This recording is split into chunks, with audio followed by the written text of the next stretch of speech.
Awangikhawulezisele ngikhawuleze bese siyathandaza. Uma nje sikhuluma ngephupho sikhuluma ngombono ufihliwe, kodwa uma sesikhuluma ngevision sikhuluma ngedream yambuliwe. Kusho ukuthi omdala makaphuphe, omncane makavisualize. Kusho ukuthini lokhu?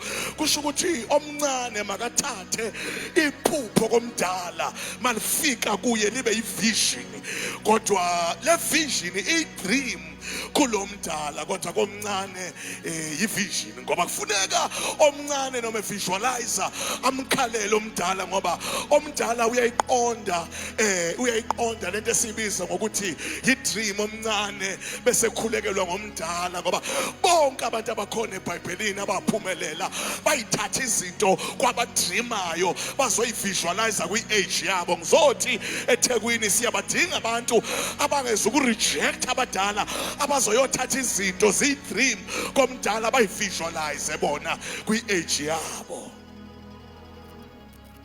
iBhayibheli lithi mangabe ezohamba uEliya esekhulile wahamba wayofuna ozovisualizer yena ngoba usekhulile. Lithi iBhayibheli wafika insizwa uElisha ilusa iseyinkabini zikayise. Ngaleso sikhathi wafike wagumula ibhantshi lakhe waliphosa phezu Elisha.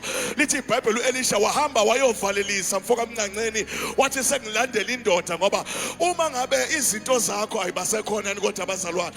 Lithi iBhayibheli ngesikhathi eselandela uElisha uElisha eselandela uEliya kwabiza ukuthi ayovalelisa ekhaya ngoba wayesezolandela idream. Ngoba kufanele uma uvisualizer akube khona lapho dreamelwa khona, ngoba ngeke uphumelele kungekho lapho dreamelwa khona.